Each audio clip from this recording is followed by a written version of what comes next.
Hi, Jonathan. How are Welcome you? to our stage. Hello, how are you? Can you hear me clearly? Yes. Good. And so you are an Oscar nominated filmmaker, and you have two new films that you're working on that are in pre production, The Variant and The Burning Man. And why don't you tell us a little bit about those films that you are working on currently? Well, one of them is a little further along. We have a script, a draft that I'm really happy about, and I hope to shoot in October. It is a elevated horror film, and I'll explain what I think that means. And one of the reasons we have to shoot in October is that it takes place in a campsite around a fire with woods around it. And since California is unlikely to be a place where we can shoot with all the fire hazards, we Right. might shoot in one of the states that's further north, and they get cold after October, so we don't want to shoot in November. Okay. So this is good. I like having a deadline. I like having to have another draft of the script in a couple of weeks, raise the money, make the film. It's doable. Okay. So before we get too far, those points are really important. So I'd like to sort of focus on those. So with your script, how do you get ideas for your script? And how do you raise money? And like all those points you just said, I'd like to go more into depth on. Sure, I understand. Just very quickly, the other script is still in development. I'm still writing it, Right. figure it out. So I did a film. I did a film that was released in 2018 on Amazon called The Unwilling, which is a horror movie, and I really enjoyed making it. So I tried to think of another horror movie idea, and I thought, wouldn't it be interesting to give myself a limitation of being in one location and making it interesting? This sort of Hitchcock scenario of Lifeboat and Road, and other films that have taken place entirely in a I love Hitchcock. Yeah, he's one of my favorites. Yeah, me too. But it's a challenge. It also keeps the budget way down and makes the film more doable. So it can take 2 or 3 years to raise the money, and I'll discuss that in a second. So the reason this is very encouraging is that it can be done on a very low budget, and my plan is to make it with a crew of only like 8 or 9 people. And by doing that, you get more shoot days. You don't have to raise as much money. You're more involved creatively as a director. You're more intimate with everybody. There isn't as much delegation. Delegation is very important, but I also wanted to get my hands into it the way I did it in college when I did a lot of the work myself. Physical labor. I enjoy the whole thing. So that's where the idea came from. I had this idea of making a film at a campsite around a fire. And what are we going to do? Why is that scary? How can it be scary? Well, if they decide to tell a scary camp story, which is what you usually do when you're way out in the woods and you hear strange noises, lightning flashing, and you're miles and miles from civilization, your cell phones don't work. It's a perfect setting for horror. Right. So I thought, well, what if they tell a scary camp story and it starts coming true? The guy who's narrating, telling the story is saying things like, Mary gets tired and goes over to her tent. She says, "What the hell are you guys doing?" And we turn around and she's in the middle of doing that. Okay. And at first they think it's a trick. They think everybody's in on it. This has sort of been planned out, but it becomes pretty apparent pretty quickly that it's not a trick and there's some sort of supernatural aspect at work. Okay. Which then, and how did you come up with this idea? You just really... How did I come up with the idea? How does anyone come up with an idea? I could have been in the shower. I could have been in my office. I mean, the initial thing was to have the limitation of shooting. Right, that was your main thing. And then how do you get the financing for your movies? How do you do like Indiegogo, or it's through friends and family, or how do you do that? We discovered on the last film that Indiegogo wasn't really an option because we tried to do it, and a lot of times now the money that is raised on Indiegogo is raised for films that are issue oriented and not for horror movies. That are what oriented? Sorry. Issue oriented. Like, meaning, what does that mean? A friend of mine made 2 films about child trafficking which like nonprofits and okay, I got you. Social justice and stuff like that. I got you. Okay. Yeah, it doesn't always have to be nonprofit. It's something that's maybe more a drama pointing out an issue, talking about drug addiction or mental illness or something. And Okay. a horror movie is just really a very commercial thing. And so Right. we tried to raise money. I think we raised $4,000, so that was kind of amusing, actually. I mean, it's better than nothing, right? Nothing. So what I will do on this to raise the money is what I did last time. It'll be a budget a third as big probably, and that is equity investors. I have a bunch of friends and acquaintances that I will approach and probably sell shares for $10,000 each. Okay. And you get like 5 or 10 people, and you have enough. Can you explain for those people who might not know exactly what you mean by an equity investor? Like for someone who's just becoming a filmmaker, they might not realize what that is. Yeah, well, you have different types of ways of financing a movie. The old-fashioned way, which is still going on, is that you have a distributor who tells you, yes, we're going to distribute that movie based on the fact that you have a star in it or a medium-sized star in it. And then you take that promissory note to a bank and you get a loan. And a lot of films, even big studio films, are made with loans. That's why they want to release quickly so they don't have to keep paying the interest. I'm not as knowledgeable about this side of the business as I am about the creative side. Right. But what an equity investor basically is cash. Okay. It's not a loan per se. It's actually a hard currency. And generally, you form a limited partnership, and everybody gets a percentage for putting in a certain amount of cash. Creative folk get a percentage for doing work. I think we split our last film into 10 units. 5 of them were $25,000 each, and the other 5 were creative positions, and they all got equal points. Okay. Creative people are working hard to the point where they are doing $25,000 worth of work. That's kind of the concept. So Okay. you've got the work, which represents an equity sort of thing with work. Then you have actual cash. Okay. So I'm optimistic that I will be able to raise this. We're going to keep the budget under 100 and maybe even at 50. Okay. And it's definitely going to be like a low budget film. Low budget, but it's, like I said, it's one location around a fire. Right. So you should be able to do that. What made you get into filmmaking? Why did you decide to be a filmmaker?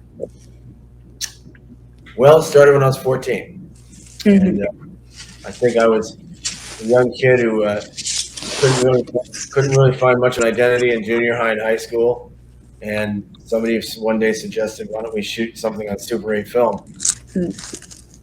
And we sort of did it as a lark, but I knew within like some minutes that you what I wanted to do. Yeah. Okay. So I made films in high school. I won all the awards. I made a half-hour James Bond takeoff in high school in Greenwich, Connecticut. And then I went to film school at Ithaca College. Okay. And I flourished there. I had my own TV show. I made 5 or 6 movies. One of them was an hour long. And right from the beginning, I saw it as an art form. I saw it as this sort of consummate art form, combining writing, motion picture, photography, music, art direction, architecture. It just you really, it combines all the other art forms into this one art form. Like that's like being in film. It's all the other things in this one. So in a good film, yeah. I mean, look at a film like yes, yeah. Not every film incorporates all the other arts, but it definitely does have those in them. So. Yeah, look at a film like Dune. It won 8 Academy Awards in all the art departments. Every single one of them, from sound to production design, to costumes, to music. I mean, it's extraordinary. And it could have won Best Picture. It just didn't get the votes this year. But in my mind, it was. Hitchcock's films are very meticulously designed, as are Stanley Kubrick's, Akira Kurosawa, Christopher Nolan. And I entered in that sort of mindset, and those were my idols, and I wanted to make films in that fashion. Okay. Which I'm trying to get back. In what fashion? Can you be more specific? Like what fashion are you? Sure. In the fashion of being very design oriented, where every choice is carefully considered, and you have a thematic coherence to your script, and then you address that theme with aspects such as production design and costumes and music and the acting and everything else. Right. And can you explain again to people who might not know what is production design? Production design is it's hard to make a quick summation. Very many elements, a lot of Well, elements. just the overall look of the film and sort of, And it really includes the sets, the costumes, right, the colors you pick, the locations, the tone, all that and stuff. in many ways, a horror or a science fiction movie are the most demanding in this area of all, because you're largely creating a world, especially in science fiction. You have to create everything: the cars, the buildings, the electronics, the spaceships, whatever it is. But in a horror movie too, so much of it is predicated on a scary house, Right. scary streets, dark buildings, dark, expressionistic, creepy look. I mean, look at the film The Batman. That's a production designer's dream. I mean, Yes. it's so meticulously lit, the lighting. And these films that are kind of fantasy films are more demanding. Although a period piece is demanding. Think of Schindler's List, and even a regular drama to do it well, and it's more of a thing which ends up being at an unconscious level. The design of like something like Coda, which that was a very designed movie. Everything in there, the locations they picked, the costumes, it doesn't stand out like, wow, they did world creation. It's not kind of the same thing. Okay. But I think production design, I mean, my favorite areas are production design, cinematography, and music, as far as the design aspects go. And they have to be in concert. Right. We're both Hitchcock fans. I mean, it's extraordinary. I just watched The Birds the other day, and I was just sitting there going, this is every bit as good as Alien or any of these action movies. It has the same builds. It's terrifying. It's relentless. And okay. Anyway, where are we at? What is the best piece of advice that you were ever given when you, well, either now or in the past, when you first started in the business? It's a piece of advice that I always give, and I stole it. I got it from someone else. First I heard it reading books by people interviewing Stanley Kubrick or Steven Spielberg or some of the other directors, and they all said, film school is fine, studying cinema is fine, watching cinema is fine, but you gotta go out and make a film. Right. You just have to do it. Yeah. I finally met Steven Spielberg, and he actually said that literally to me. He said, go out and make a film and do your storyboards and design it meticulously. And I'll never forget. He was going to a soundstage, and I cornered him. I was like 19 years old. Do that. Go and corner people. Go up to your heroes. Go get on a film set. Sneak on a film set. Anything. Just flood yourself with information. I was the good fortune years later to get to know Spielberg a little bit better, and he watched a film of mine which he really liked but gave me notes. That was amazing. You should cut this and move this. And I almost said as a joke, "What do you know?" So what was his advice was mostly about the edit, like editing things out? Or? Yeah, it was he liked the overall film. It was very specific. It was, this is more suspenseful if you just have the guy appear rather than have him walk in. That was literally what he said. It was Donald Sutherland. And there was a scene with this kid where the camera was at this angle, the kid was talking, and then it cut to this angle, and over his shoulder, the way I shot it, Donald Sutherland walked in to the frame. And I thought that was pretty scary, but then he said, just have him there. Like you're on the kid, you cut to there, and he's just standing there. Okay. Is to create suspense. How do you create suspense? Like that must be a difficult thing, I would think. That's a whole discussion in of itself. But Well, we have a few minutes right now, so. Yeah. No, I'm not. I mean, that's a 3-hour discussion, but suspense is my favorite thing. I think I like it more than action. It's a feeling. It's anticipation. It's dread. And I think there's a couple of old adages. One is you wait as long as you can to show the monster, or to tell the audience what the solution to the mystery is. But you suggest right up front that there's a terrible problem that has to be solved, or that there's something out there that they're going to have to face. The longer you push that out, the scarier it becomes. If you shoot a scene in a house and somebody says, "Oh, don't go in there, there's a demon," somebody else says, "Well, I'm going in." That's exactly what I want to see. You have them walk around the house. You could, if you want, you could wait 25 minutes. That may be an exaggeration, but almost not. In a film like Paranormal Activity, which was really scary. Yes. Absolutely nothing happened for the first hour. Nothing. All it was shots of them waiting and sleeping and not sleeping. And when it finally got to it, I wanted to turn it off. I mean, they still affect me. Films still affect me. So suspense is about the unknown. It's about anticipation. If you want to discuss, how do you? Sorry, when you do a film, since you're a writer director, do you also edit? Well, I've worked with editors many times in the past. Some great editors that were miraculous. Do you think about your edit when you're writing? Not as much when you're writing, when you're planning your shots out and shooting, you do. Okay. And that's why you have a script supervisor, and sometimes you have your editor on your set, and they may come over and whisper in your ear, "You're going to need a close-up over here." You know, you go point your fingers and go, "I need a close-up that way. I need a close-up that way, and I need a wide shot, because otherwise I'm not going to be able to cut it." And sometimes other people will give you advice in that. But the film I'm about to make, I plan on editing myself, because I want to get back to my roots of, sitting in a darkened room and on a potter's wheel and making a thing all by yourself. It sounds like it's very helpful then to have the editor with you, or to know what shots you need before you actually start shooting then, correct? I think it's pretty essential, especially if it's suspense or action or fantasy or a dream or something that's visually has to be very specific. The only time that I am less concerned is if I have a big dramatic dialogue scene, because I learned that actors sometimes like to be told where to stand and where to go, but sometimes not. Okay.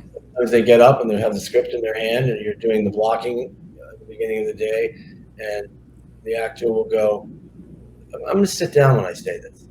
I'm going to take a moment." And if you plan your shots out, the shots here, there, exactly. Your whole plan is thrown out. So it's better to be flexible. It's good to have a plan. It's good to be really flexible. And it's not brain surgery. Once you make a few movies, a lot of people are doing it. A lot of people do it with their home systems, and it's amazing what they're able to do. Right. I think the part that is more difficult, a lot of people might disagree with me, but I think the writing of the film, getting the story right. Oh, definitely. Writing is like the most important part, and it's the part I find a lot of people try and rush through. Well, everybody does that. My friend is making a film in Boston, and 3 weeks ago they gave him the script, and he said, "This is unfilmable. We have to push the movie." And they said, "No, we can't. We've already got locations." And he had to rewrite the script in 3 weeks. He handed in the draft 2 days. Oh my God, no! That's like the writing's the most important part. How could you spend all that money and not? So I did a film once with Rob Lowe, and my manager called me and said, "You've only got 2 weeks of prep. They lost the other director." So I said, "Okay, that sounds like fun." So I flew up to Toronto, and there was no script. And then what did you do? Rob Lowe was like, "What the F are we going to do?" And I was like, "Well, I guess we'll have to improv it." We had no script. Oh. Yeah, so we would go out on a certain day. Thankfully, it was also a thriller, so it was, even though there were good characters, it was less character and dramatically oriented. So it would be like you guys are all in the woods, you hear a noise, you cock your guns, you form a sort of perimeter, and then you go off and try to find it. What are you going to say? How are you going to feel? And each actor would just say something. It worked out, and it doesn't always work out. You have to have Okay. the right attitude. Right. Some actors might not be so good with that. So Yeah, but it was crazy. I don't ever want to do that again. It's crazy. I mean, I would always prefer. well, having a script, yeah, you should have a script. It's very beneficial. It's very helpful. Yeah, and unfortunately, a lot of people. There's nothing wrong with thinking, waking up one morning and going, I'm going to write a screenplay. But a lot of people are not in the know, and they think that they could do it in a month, just turn it in, and years go by, they don't know why they aren't selling anything. It's because they haven't spent the time to hone it, perfect it, to study the structure of screenplays, to come up with the right idea. How long does it take you to write a screenplay usually? I would say 6 months. Okay. From the beginning of the idea to the end. And I think I don't know what the Writers Guild, they actually have bylaws. And Yes. Yeah, the studios will be like, your first draft has to be in by, people are always late. Well, but those are like for people who are getting paid and they have contracts. I mean, you're an independent filmmaker who's doing your own stuff, so you can have more leeway in when you finish or not finish. I mean, I write as well, so if I'm just writing for myself, then when I finish, I finish. I mean, it is good to have deadlines, or at least have something, that you're a date you want to have something finished by, though, or else it could sit around for a while. I just did that with a co-writer. I told him in June, I said, we're going to have a draft July 1st, period. Right. Well, we had a draft July 30th. Okay. After 6 months, a month late. That's pretty good. And That's I knew pretty much it was going to go down that way anyway. Right. The dance, it's always a dance between different masters. And dance, you want to turn something out that's good in a reasonable amount of time. And then you also want it to be great. So you got to push yourself in different directions. And then if you're getting paid to do it, right. I once had a job for Warner Brothers. I think we had 6 weeks to write a draft, to do a rewrite on something. Mm-hmm. And I was 27, and we did a terrible job. It was terrible. And they canceled the project immediately. That doesn't sound so good. No, but then the next one was really good. Okay. Yes. It's a learning process. It's a learning curve. And with that, so do you have any shout outs for anyone? Is there anyone that has helped you immensely in your career so far, or that you would like to mention? There's a lot of people. I would say David Picker, who was head of United Artists at one point. He was an independent producer. About 1983, he had me develop a script with the Coen brothers before they were the Coen brothers. Okay. And we never got to make the film, but that really got me going. Janice Sue Memel and Jonathan Sanger brought me in to make a short film in 1990, and that's the film that was Oscar nominated.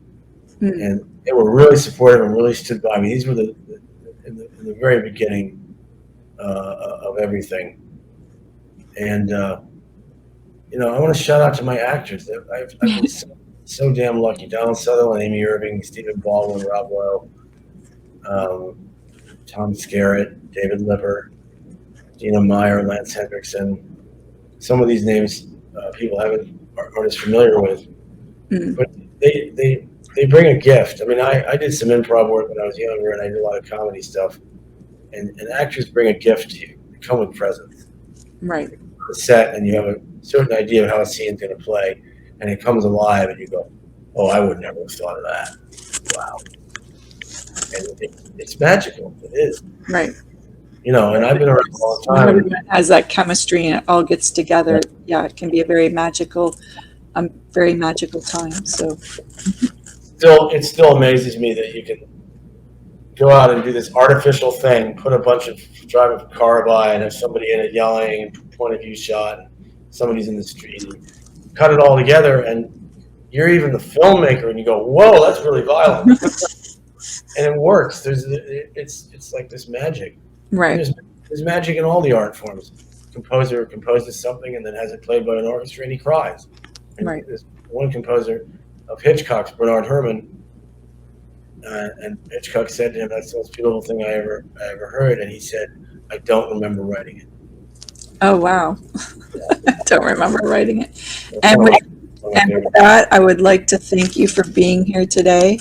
We're going to wrap it up for this segment. This is Shout Out with Sage Film. I want to thank Jonathan Heap for being here today. And you can catch his 2 movies coming out soon. I'm sure they'll be on the film festival circuit. Or why don't you tell people where to find you online, and then we'll. Well, right now, go to Amazon and watch The Unwilling. There's 2, I think. I'm going to do The Unwilling with Dina Meyer and Lance Hendrickson and David Lipper. And my website is jonathanheap.com. And the film's coming out. The first one will probably be called The Burning Man. And that will hopefully be out within a year and a half. Okay. Okay, well, thank you, Jonathan. Thank you for being here on Shout Out with Sage on Streaminn HUBB Radio. It was so good to talk to you. And we're going to be moving on to our next guest. So have a good day. You too. Okay, thanks.